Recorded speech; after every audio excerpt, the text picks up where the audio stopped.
Hi everyone, welcome to another great session. Let's just take a minute to let everyone in.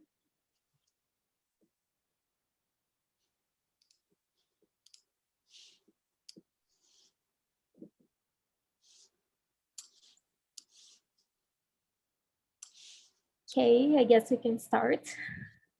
So welcome everyone. Here with us is Pippa. She's a co-founder and product manager of Turn.io, a product helping organization have personal guided conversations that improve life at scale. With a master's in design and a master's in behavior science, she's interested in integration of behavior science and human-centered design in product development. So Pippa, you can start. Thank you so much. And hello, good morning, good afternoon, and good evening, everyone. I know you're dialing in from all over the place, and I'm very excited to be here today and to share some of my learnings about building teams over the past 10 years. As I've been introduced, my name is Pippa Yeats, and I am one of the co-founders and product managers of Turn.io. Turn is a product that powers chat for impact services for over 100 social impact organizations. And last year, we were fortunate enough to be able to work with the World Health Organization and 12 other governments on launching COVID-19 chatbots. We supported Sesame Street to launch daily jokes from the Cookie Monster to Mexican children at home due to the pandemic. And we also supported refugee organizations to deliver mental health support services in Colombia, amongst other things. But my design career definitely didn't start in tech. In fact, it's been a bit of a windy journey. I have started in contemporary jewelry design and since have had roles in design thinking and strategy, service design, headed up a design team and managed the growth of that team, and more recently in behavioral design. And so I'm going to talk to you a little bit today around what I've learned on this journey. But to start right at the beginning, in my contemporary jewelry design days. So for those of you who aren't aware of what contemporary jewelry design is, you're not alone. It's definitely one of the lesser known design fields out there, especially if you're not in Europe. And while you would think that it could be all about the beautiful jewelry that you see in shops, actually contemporary jewelry design is much more about art than it is about function. And when I started in this field, to be honest, I spent hundreds of hours hammering pieces of metal into creative shapes, burying them, and then excavating them as if they were part of an archaeological dig. This was part of my exploration into the relationship between jewelry design and archaeology. And as you can tell from the pictures on the right, my jewelry definitely wasn't that wearable. But having explored this lesser known design field early on in my career really started to guide the way I thought about design and had a huge influence on how I thought going forward. So while my jewelry career was very short-lived, I hung up my hammer and decided I want to explore other design fields. And I found a course in creativity and innovation in industry. At the time, the brochure didn't give me that much more detail about what exactly this design master's was about, but it had sufficient buzzwords like state-of-the-art, design-led innovation, research, and collaboration that piqued my interest at least. And I headed off from South Africa, where I'm from, to London to dive into furthering my education. Luckily for me, the course grounded me in the fundamentals of design thinking and service design, which would be skills that would ground me for kind of the next 10 years in my career.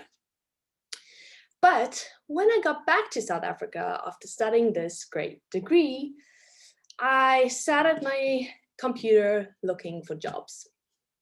And after looking at hundreds and hundreds of jobs in the local industry, I couldn't find a single one that mentioned design thinking or service design in a meaningful way. And I sat there and thought, what on earth have I done? I've gone and studied a subject that no one in my local area has any idea even exists. So here I've obviously learned a lot since that time. And so I'm going to be sharing with you some of my top learnings about both entering and growing design teams in yet to be known disciplines. So this was me in 2011. I realized that since I'd failed at finding any job that spoke to these new skills that I'd acquired, I needed to somehow find my way back to some of the fundamentals of what I really wanted to do in my career. And for me, this came down to three main things. The first was I definitely still wanted to be in a creative role. I wanted to be able to use those design skills, but as long as it was creative in some way or form, I'd be happy. The second one for me was it needed to include technology. At the time, my BlackBerry was my best friend, and I knew that I wanted to explore this field and the potential it had, particularly in my home country, South Africa, to change the world. And lastly, I found problems of a social impact nature way more interesting than any others. They were completely challenging. There were often no clear solutions, and it was an area that I really felt my design skills could come into handy. So now that I'd failed to find jobs, I started to look at companies who were working in these areas. I'd done a lot of research in my design masters in this area, and so I started emailing organizations that I looked at in my research. I was particularly interested in finding an organization that was working in youth unemployment. As growing up, I'd had many a conversation with my father about trying to find work and job opportunities for 18-year-olds who were leaving the orphanages where he volunteered. So luckily for me, breakout.org, an organization I'd looked at in a lot of my research, had just started a project on youth unemployment. So I reached out to them by email and said, hello, my name is Pippa, I'm a service designer. That email didn't get a reply. My second email didn't get a reply either. But my third one at least piqued their interest. I said, hi, I've done all this research in youth unemployment. It might be useful for your project. I've recently done a design exercise of creating a digital platform. And so I got invited for a strategy internship. And at the time, I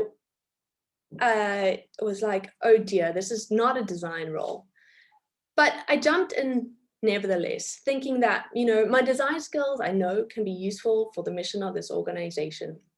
And I'll find ways in which to bring in these newfound skills in my job, even though that was not specifically what the role or the title or the tasks that I'd be given in. So my first rule for those of you who are looking for a job, even in a field that you might have experience in already that's not current in the local industry, or even if you're new to design altogether and you're looking at jobs and you're not finding that you qualify for anything because you don't yet have the skills. Go back to the fundamentals of what problems you want to solve in the world, and what problems you think a design lens could have a huge impact on, and start looking for organizations that are dealing with those problems. So stop looking for a design job and look for a problem. So once I'd had a job, the next step was, how do I get buy-in to introduce new processes, new ways of working, when I'm the youngest person in the team, and I don't have a lot of experience myself. So unless you're an all-star pitcher, which I definitely wasn't at that age, the trick is to find ways to introduce your new skills into your day-to-day tasks. For example, when I started getting strategy tasks, I would run out into the street in my lunch break and go and interview one person. I thought, a little bit of design research in this process is better than none, and started to weave interesting insights that I got from talking to people about these issues into the strategy work I was doing. Next, I started to do customer journey maps, not to show them or display them to my colleagues or clients, but as input into a strategy document I was working on. In this way, I started to shape and guide my team members into starting to think about these techniques. But there was one story in particular that really, really brought this home for me. We were starting a project with we were in the middle of a project that wasn't going so well. And we had a meeting set up for us to plan what the next year of this project was going to look like. So I thought, oh, great, this is my opportunity. I can introduce some design thinking methodologies and exercises to the strategy meeting and show everyone how useful these things are. So I took that approach, but imagine the very scariest client you can possibly think of, and now double it. When our client walked into this meeting, expecting a boardroom and instead found beanbags, sticky notes, and a whiteboard, to say the least, they were not impressed at all. So we'd really started the exercise off on the wrong foot. Next, I started off the workshop with a vision exercise. A one I use all the time, I call it 3 months, 3 years, 1 year, where everyone individually sits down and writes what would their top success factor be for the project in 3 months, in 3 years, and then in 1 year. And everyone shares what their thoughts are, compares and contrasts, and then come to some understanding of a joint vision. Now, we're not even 10 minutes into this exercise where the scary, scary client stopped everyone and started complaining this was a complete waste of time. What are we doing, spending our time thinking about 3 years' time? We need to plan for this year, and he needs to leave in a few minutes anyway, and we haven't even got to any of the point of this meeting. So in order to kind of try and keep the peace, I asked him before he left to quickly share his version of the 3 months, 3 year, 1 year. So he did, and then he got up and stormed out. But little did he know, he left me with a nugget of gold. His 3-year plan for the project was for it to become a central communication hub for health workers in the country.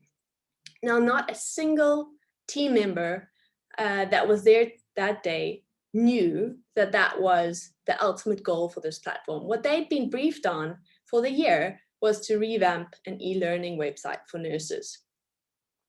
And so it was this experience that allowed me to not only show to my colleagues the real value of these exercises, it opened up the door by doing one little thing to a future of running design workshops instead of running strategy meetings.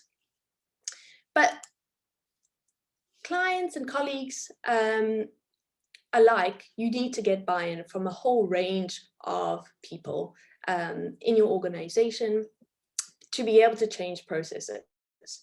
And one of the clearest things for me is whoever controls your budget or your time is the person you really need to win over. In my case, working in social impact, our business development team were pitching and answering proposals where the work would only start, if we wanted, in 6 months' time. So I knew that I had to get on their good sides.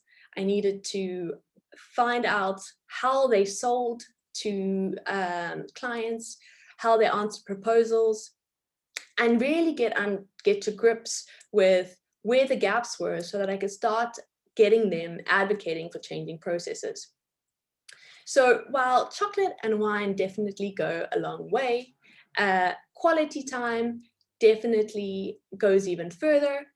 But one of the most useful things that I found in this experience was to give the team tangible assets they could use to advocate on my behalf when speaking to clients. And one of the most useful assets was this diagram, which is taken from a Medium post by Sharon Singh and annotated for a further explanation. This diagram gave my sales team the vocabulary to be able to explain to our clients and our colleagues what the difference is between design thinking and service design, and allowed them the breadth to be able to advocate on my behalf. And I'll never forget the time that Indrani, one of our sales team members, called me and we spent an hour on Zoom celebrating with a glass of wine over winning our first real end-to-end service design project, which was a 3-year grant to explore how mobile technology could improve the lives of adolescent girls all around the world.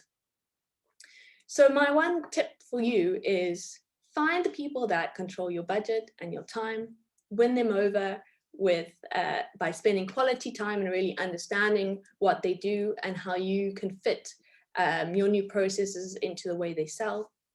But most importantly, try to get them actually involved in some of your new processes. Include them in a design workshop as a user or as a collaborator, showing them and giving them the experience of the new design process by far outweighs any other way you can show them what to do. So my overall lesson around getting buy-in is fundamentally don't ask and tell people what you want to do. Show them and you'll get much further, much quicker. So now that you have the buy-in from your organization and you're starting to get the budget, the next thing is to build your team. So as I was getting excited about building a design team, I put a job out there for a service designer and no one replied. I had the same problem I had when I started, where it wasn't yet well known in the industry. Anyway, we needed people and my boss decided to hire Jackie. Now, Jackie had experience in operations and marketing, but in no way, shape, or form on her CV or in any of the interviews did she give me any inkling that she had any design skills. I was really disappointed. And I was like, how on earth am I going to build a design team when my first hire is a non-designer? But boy, was I wrong. This picture is from Jackie's first day on the job, where I introduced her to the ideation phase of service design thinking. Today, Jackie is by far one of the best services designers I know. She brought her analytical mindset that she'd honed in her operations and roles as a maths teacher to solving design problems. And it was really when I hired Jackie that I realized I was approaching the hiring process all wrong. I didn't need to look for designers. What I needed to look for was a multidisciplinary problem solvers. So the very next job ad we put out to our next team member, I put out with about 10 different titles across the web. Some of them were around content strategy, creative technology, research. Very few of them even included the word design. And we had much better luck hiring people. But I didn't quite know at the time how to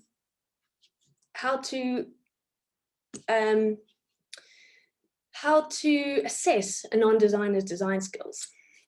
So after reading countless blogs, I started a design challenge, which looks something like this. Create a pilot service to increase the demand for maternal health services in a specific area. Now, as with all design challenges, they're designed to help you understand how the person thinks, not necessarily the ultimate solution. And it helped me hide from all the terrible font choices that non-designers would use, and allowed me to get the crux of what design is all about. It's really problem solving. So getting non-designers and designers alike to do challenges allowed me to figure out what part of the design process they excelled in. Did they spend more time in research, in ideation, or execution? And by doing that, I could build out a well-rounded design team with people that might not yet call themselves designers. So we ended up with a team that included content strategists, journalists, researchers, interior designers, and much more. A much more experienced and disciplined team than I'd ever imagined when we started. But the penny really dropped when one person I interviewed, her name was SD, asked in an interview after she'd presented her challenge what she could have done better. Now, it was at this point that I realized that above anything else, curiosity really rounded out what I thought was a common thread between all of these different skill sets. So my one lesson to you is definitely, above all else, if you can't find the skills you need in the local industry, or even if you're looking for a job where you don't have the skills, show your curiosity and hire curious people. And now that I had the team, I needed to start training them on these new disciplines. So while I was at Preka.org, we introduced service design, content design, and behavioral design. But the one thing that made a real difference in introducing these new or yet to be known disciplines was not me training anyone. I did a lot of that in the beginning. I ran masterclasses, I ran learning sessions for the entire organization.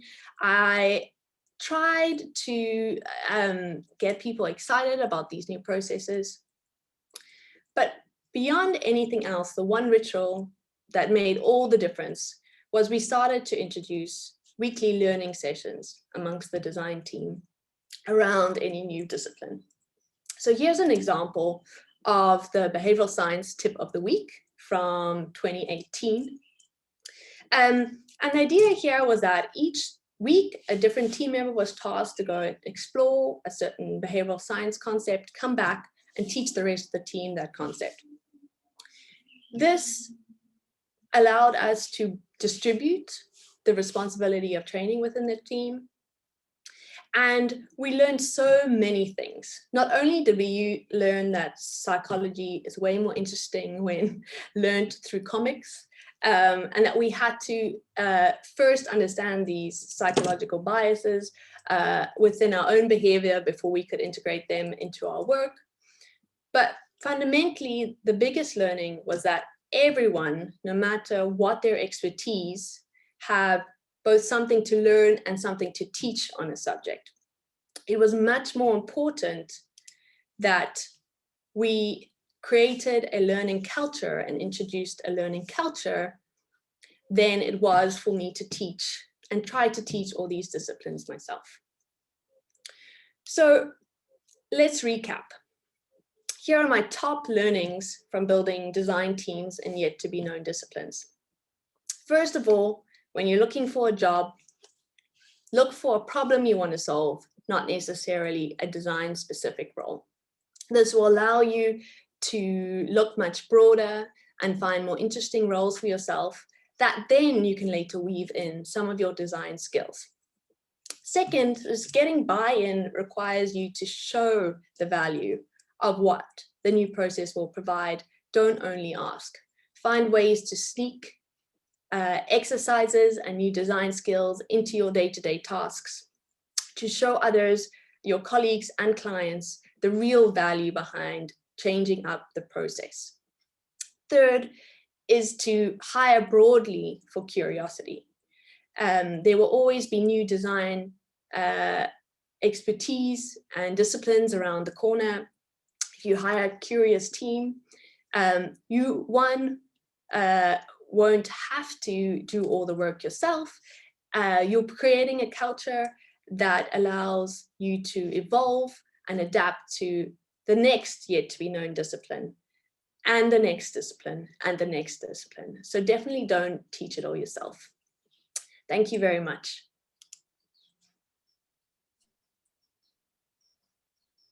Thank you, Pippa, so much for this incredible and interesting talk. Okay, unfortunately, we won't have time for a Q&A. We have to move to the next talk. But thank you, Pippa, and I see everyone else there. Thanks. I'll answer the questions in the chat on Wova. Okay. Thank you.